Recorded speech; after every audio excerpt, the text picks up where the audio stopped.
అందరికీ నమస్కారం అండి. ఎలా ఉన్నారు అందరూ? అందరూ బాగున్నారని అనుకుంటున్నాను.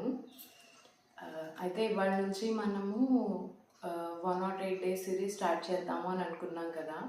సో ఓన్లీ రామనామం రాయడమే కాకుండా రామనామంతో పాటు రామాయణంలోని ప్రతి ఘట్టాలని కూడా తెలుసుకుంటూ రాసే ప్రయత్నం చేద్దాము అని అనుకున్నాము.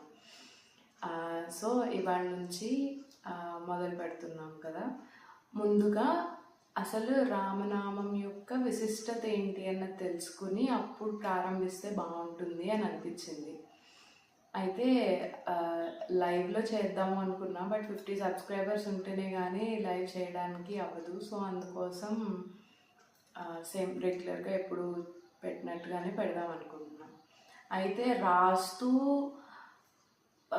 స్టోరీ వింటూ అంటే పూర్తిగా కాన్సన్ట్రేట్ చేయలేమేమో కదా రామనామం అనేవాళ్ళు ఉన్నారు.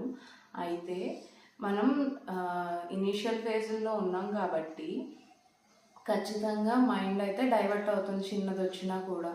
సో మనకు ఆల్రెడీ అలవాటు అయిపోయింది పాటలు వింటూ పనిచేయడం ఇలాగా. సో అదేదో రామాయణాన్నే వింటూ రామనామం రాస్తే ఆలోచనలు ఎట్నుంచి ఎటు తిరిగినా ఆ స్టోరీ వింటూ ఉంటాం కాబట్టి ఆ స్టోరీలోనే ఆలోచనలు తిరుగుతాయి కదా. అట్లీస్ట్ ఆ రాముడి చుట్టూ రామాయణం చుట్టూ తిరుగుతుంది కదా అన్నది నా ఆలోచన. సో అందుకోసం అనేసి ఇలా చేద్దాము అని అనిపించింది. ఎందుకంటే 9 లైన్స్ రాస్తున్నాం. 9 లైన్స్ అంటే కనీసం ఒక 5 నిమిషాలు పడుతుంది. అందులో ఒక 2 మినిట్స్ స్టోరీ వింటే అట్లీస్ట్ కొంతసేపు మైండ్ దాని చుట్టే తిరుగుతుంది కదా నెక్స్ట్ అంతా అన్నది నా ఉద్దేశం.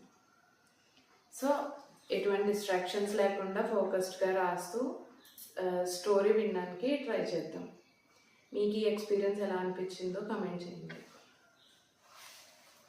రామనామానికి సంబంధించి వాల్మీకి రామాయణంలో చాలానే స్టోరీస్ ఉన్నాయి. అవి కాకుండా రామాయణం చదివి రామాయణాన్ని అనుభవించి రామాయణం చాలామంది రాశారు.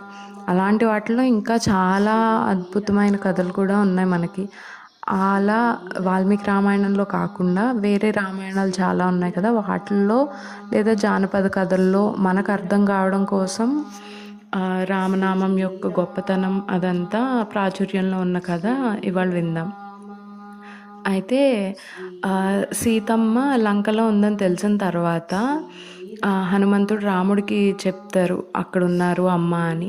సో అప్పుడు సముద్రం దాటి వెళ్ళాలి. ఇంతమంది వానరులు దాటి వెళ్ళడం అన్నది సాధ్యం కాదు.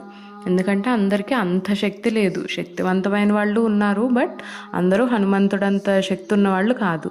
సో అందుకోసం అనేసి వారధి నిర్మించాలి అనేసి ఫిక్స్ అవుతారు.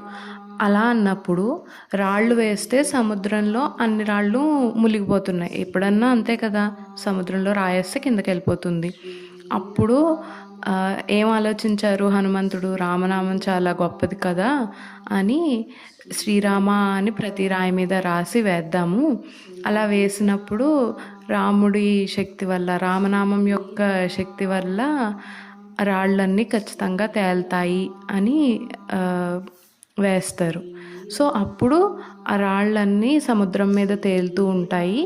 అప్పుడు మొత్తం వానరులు, ఈ రాముడు లక్ష్మణుడు అందరూ కూడా ఆ వారధి మీద నడుచుకుంటూ లంక వరకు వెళ్తారు అని స్టోరీ ఉంది. సో ఈ స్టోరీ యాక్చువల్గా ఎలా అర్థం చేసుకోవచ్చు అంటే, ఎలా అయితే సముద్రం మీద వేసిన రాళ్ళు మునిగిపోకుండా తేలాయో రామనామం వాటి మీద రాయడం వల్ల, కేవలం రామనామం రాయడం వల్ల మనం కూడా రామనామాన్ని నమ్ముకుని మనం మన పనులు చేస్తూ ఉంటే ఎంతటి కష్టం వచ్చినా, సముద్రంలో కూరుకుపోయే అంత కష్టం వచ్చినా కూడా రామనామం మనల్ని పైకి తీసుకురాగలదు అన్నది ఈ కథకి మెయిన్ ఉద్దేశం అన్నమాట. స్టోరీ ఎలా అనిపించింది? సో స్టోరీలో మీకు అర్థమైన విషయాన్ని, లేదు మీకేమైనా ఎక్స్పీరియన్స్ ఉంటే ఆ విషయాలన్నీ కమెంట్ చేయండి. అలాగే ఛానల్ సబ్స్క్రైబ్ చేసుకోండి. శ్లోకాల క్లాసెస్కి సంబంధించి అప్డేట్స్ అవన్నీ కూడా షేర్ చేస్తాను. ఉంటానండి, మళ్ళీ రేపు కలుసుకుందాం.